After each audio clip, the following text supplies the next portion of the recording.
वन्दितु सर्वसिद्धे ध्रुवममलमणोभमं गदिं पत्ते वोच्छामि समय पाहुड मृण्मो सुध केवली भणिदम। पंच परमेष्ठी भगवान की जय। अज्ञानी जीव जिसे अपने आत्मा का संवेदन नहीं, वो कैसी मान्यता रखता है, कैसी मानता है, देखें। आइए गाथा नंबर 99। परमपाणं कुवदी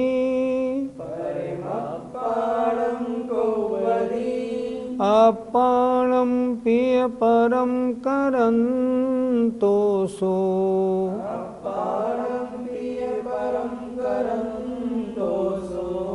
अण्णाणमयो जीवो कम्माणं कारगो होदि। बोलिए। परमपाणं कुवदी अपाणं पिय परं करन्तोऽसो अण्णाणमयो जीवो कम्माणं कारगो होदि। परमपाणं कुवदी अपाणं पिय परं करन्तोऽसो अण्णाणमयो जीवो कम्माणं कारगो होदि। परम अप्पाणम संधि विच्छेद। परमप्पाणम परम अप्पाणम पर को अपने रूप, कुव्वदी करता हुआ, और अप्पाणम अपने को भी, और परम पर रूप करंतोसो करता हुआ वह। कैसा है वह अज्ञानी? अपने को पर को अपने रूप कर रहा है, अपने को पर रूप कर रहा है। ऐसा वह अण्णाणमयो अज्ञान में जीवो माने जीव, कम्माणम कर्मों का कार्गो करने वाला होता है, करता होता है। फिर एक बार देखें। परम अप्पाणम परम माने अन्य को, पर को अप्पाणम अपने रूप, कुव्वदी करता हुआ, अप्पाणम और अपने को भी, पिय और परम माने पर रूप, करंतोसो करता हुआ वह। अण्णाणमयो जीवो अज्ञानमय जीव कर्मों का कर्ता होता है। कर्मों का कर्ता कौन होता है? अज्ञानी जीव, जिसको अपने और पर के बारे में सही ज्ञान नहीं है, जो पर को अपने रूप कर रहा है, अपने को पर रूप करता है, वह अज्ञानी है। और वह ऐसा अज्ञानी कर्मों का कर्ता होता है। अगर ज्ञानी हो तो कर्मों का कर्ता नहीं होगा। पर को अपने रूप करता हुआ और अपने को पर रूप करता हुआ वह अज्ञानी जीव कर्मों का कर्ता होता है। पंडित जी, तो अपनी मान्यता कैसी होनी चाहिए? जो मेरा है उसे मैं अपना मानूं, जो पर का है उसे पर मानूं। कितना अच्छा लिखा है, देखो। तू चेतन अरु देह अचेतन, यह जड़ तू ज्ञानी, मिले अनादि यतन सो बिछुड़े, ज्यों पे अरु पानी। कितना अच्छा लिखा है। तू चेतन है, शरीर अचेतन है, यह जड़ है, तू ज्ञानी है, अनादि से मिले हैं और बड़े यत्न से बिछुड़ पाएंगे। कैसे? जैसे दूध और पानी थन से निकलता है तो मिला हुआ निकलता है, तपाने से पानी उड़ जाता है, दूध रह जाता है। उसी तरह अनादिकाल से आत्मा का और कर्मों का मेल है। इसको कैसे अलग करें? तपस्या करने से कर्म झड़ जाते हैं, आत्मा शुद्ध हो जाता है, और जो एक उसकी आत्मा की शुद्धता में जो अशुद्धि थी वो दूर हो जाती है। क्या लिखा उन्होंने? रूप तुम्हारा सब सो न्यारा, भेद ज्ञान करना।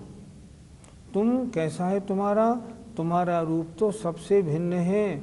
न तुम पुद्गल हो, न धर्म, न धर्म, न आकाश, न काल, इस सबसे भिन्न जीव रूप हो। वो भी अन्य जीव भिन्न है, तुम सबसे अलग हो। कोई अन्य जीव भी तुम्हारा नहीं। कैसे करें? तो ऐसा करना, यतन सो बिछुड़े, यत्न पूर्वक पहले भेद विज्ञान, फिर आगे बढ़ो, तपस्चरण, मुनि बनो, ध्यान लगाओ, निर्जरा होगी, कर्म सारे अलग हो जाएंगे, आत्मा पवित्र हो जाएगी। लेकिन ये होगा कब? जब अपने को अपना मानोगे और पर को पर का मानोगे। पर में ही उलझे रहोगे ना तो हमेशा कर्मों का बंध होता रहेगा, निर्जरा होने की नौबत नहीं आएगी, हम अज्ञानी ही बने रहेंगे। इसलिए अपनी परिणति को बदलें। मैं क्या हूँ, मेरा क्या है, मेरा क्या नहीं है, सामने वाले का कौन नहीं है, इसको अच्छी तरह सोचना है। मेरा क्या है? मेरा ज्ञान दर्शन मेरा है। स्त्री पुत्र परिवार मेरा कोई नहीं, मैं तो आत्मा मात्र हूँ। अगर ऐसा करेगा ना तब तो ज्ञानी कहलाएगा, नहीं तो अज्ञानी बना रहेगा। गाथा नंबर 99 का पद्यानुवाद देखिए। हे अन्य रूप करता निज को विमोही, ओ आत्म रूप करता जड़ अन्य को ही। हा मूढ़ जीव विधि बंध को जुटाता, देकार कातर निरंतर पीर पाता। पीर माने दुख, धिक्कार है ऐसे कातर को जो निरंतर दुखों को पाता रहता है। कारण अज्ञानता। आइए अब गाथा नंबर 100 बोलते हैं। परम पाणम को वम,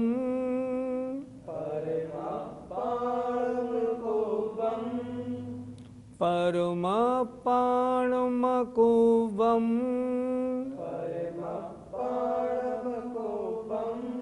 अपाणम पिय परम अकुवंतो,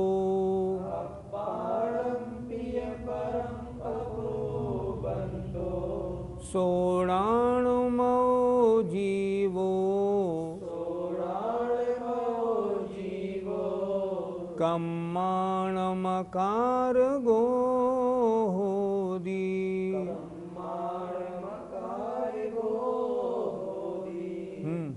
परम पाणम कुवम, अपाणम पिय परम अकुबंतो, सोणाणुमो जीवो, कम्माणमकार गो होदी।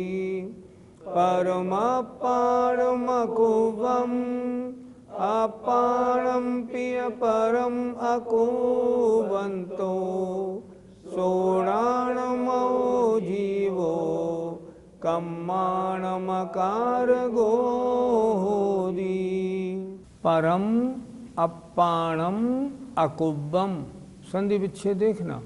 परम अपाणम अकुब्बम, अर्थात परम माने पर को, अपाणम अपने रूप, अकुब्बम नहीं करता हुआ।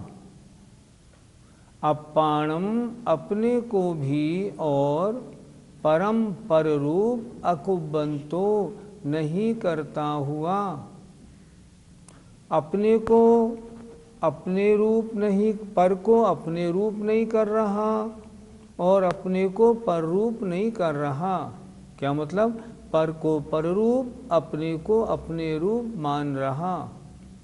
सो वह णाणमयो ज्ञानमय, जीवो माने जीव, वो जीव कैसा है? ज्ञानमय है। कर्माणम कर्मों का, अकारगो अकर्ता होता है। जो कर्मों का कर्ता होता था वो तो पर को अपना करता था, अपने को पर करता था। ये उससे उल्टा, ये पर को अपने रूप नहीं करता, अपने को पर रूप नहीं करता, अपने को अपने रूप मानता है, पर को पर रूप मानता है। यही तो ज्ञानी की पहचान है।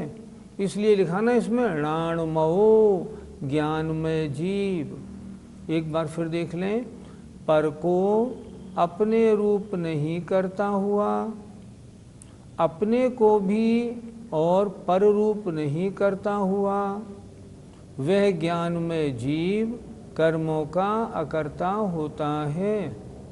और ऐसा जीव ऐसा कब बनता है? जब समाधि में होता है और उस समय कर्मों का आश्रय बंद नहीं होता।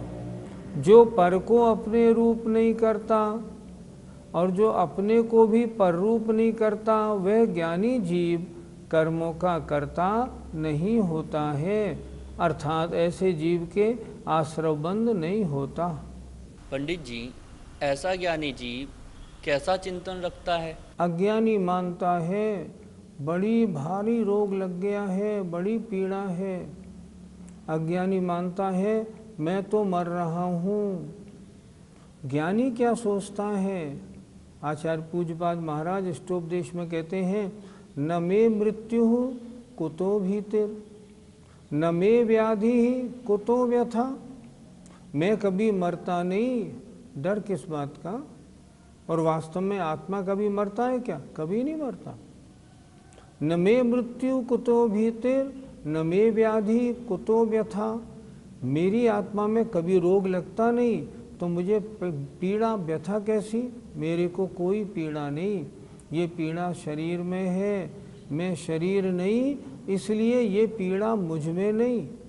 अन्य को अपने रूप नहीं करता, अपने को अन्य रूप नहीं करता। कितना सुंदर लिखा है।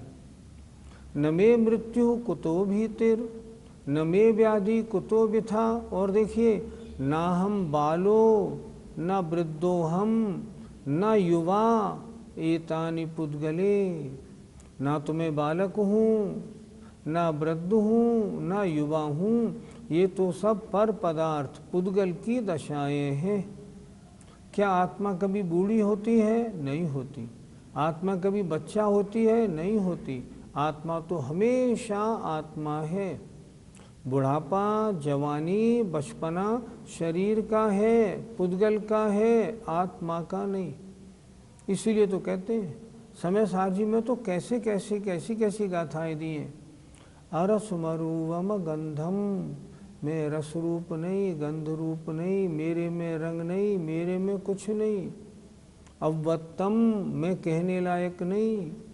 चेतना गुणम असद्दम, मैं शब्द रूप नहीं। मैं क्या हूँ? मैं तो ज्ञायक भाव स्वरूप आत्मा हूँ। इस समय सार में कैसे कैसे श्लोक आए हैं। अहमिक को खल शुद्धो दंसणाणमयो सदा रूपी, नव्यथि मध्य किंचिवि अन्नम परमाणु मित्तम पी। अन्य परमाणु मात्र भी मेरा नहीं है। इसलिए चाहे संसार में कैसी प्रलय हो जाए, मेरे दुख का कोई कारण नहीं। क्यों? क्योंकि मेरा नाश तो कभी हो ही नहीं सकता। ऐसा चिंतन जो करता है ना, वो ज्ञानी होता है। पंडित जी, यदि हम ऐसा चिंतन करें तो क्या कर्मबंध नहीं होगा? हम गृहस्थी में फंसे, राग द्वेष के चक्कर में फंसे पड़े, हम ऐसा चिंतन करें, ये चिंतन ऊपरी ऊपरी है। अगर ऐसा चिंतन है, फिर घर में क्यों, फिर व्यापार रोजगार में क्यों पड़े हैं? क्यों नहीं इसको छोड़ देते? जब ये मेरा है ही नहीं तो मैं इसमें क्यों फंसा हूँ? क्यों सुबह से शाम तक मैं 2 बार रोता हूँ, 4 बार दुखी होता हूँ? नहीं, ये आपके तो हो ही नहीं सकता ऐसा चिंतन। हाँ, ऐसी भावना आप बना सकते हैं, वो अलग बात है। तो ऐसा चिंतन किनके होता है? जो शुद्धोपयोगी मुनि महाराज होते हैं, जिनको किसी से राग नहीं, द्वेष नहीं, विषयाशा वशाती तो निरारंभो परिग्रह, ऐसे जो मुनि महाराज होते हैं जिनका किसी से लगाव नहीं, ऐसे मुनि महाराजों के ऐसे चिंतन बनता है। लेकिन जब वे ऐसे चिंतन में रहते हैं मान लो, तो जनरली शुभोपयोग होता है। और जब वो शुद्धोपयोग में आ जाए, ऐसे चिंतन में डूब जाए, तब क्या होगा? शुद्धोपयोग होगा। उस शुद्धोपयोग के समय क्या कर्म बंध नहीं होगा? कर्म बंध तो होगा। कर्म बंध तो अरहंतों के भी होता है 13वें गुण स्थान में। कर्म बंध तो होगा, लेकिन वो कर्म बंध संसार का कारण नहीं है, उससे कोई विशेष नुकसान होने वाला नहीं। कर्म बंधन 10वें गुण स्थान तक तो एक मोहिनी छोड़ के सबका होता है, मोहिनी का 9वें गुण स्थान तक होता है। 11, 12, 13वें गुण स्थान में एक साता वेदनी का आश्रय बंद होता है, तो बंद तो वहाँ भी होता है। यहाँ ऐसे जीव के शुद्धोपयोगी के बंद तो है, लेकिन वो संसार का दुख का कारण नहीं, इसलिए इस बंद को बंद नहीं माना। लेकिन फिर भी अगर हम गृहस्थ अवस्था में ऐसा चिंतन करते हैं, तो वह चिंतन हमारी भावनाओं को बड़ा पवित्र बनाता है, हमें आगे बढ़ के मोक्ष मार्ग में आने के लिए हमें प्रविष्ट कराता है, आगे बढ़ो। और ऐसे ही जीव आगे बढ़ते हैं। गाथा नंबर 100 का पद्यानुवाद। जो अन्य को निजमयी करता नहीं है, ओ आप को परमयी करता नहीं है। ज्ञानी वही मुनि वशी सुख बीज बोता, ना कर्म बंद करता निज लीन होता।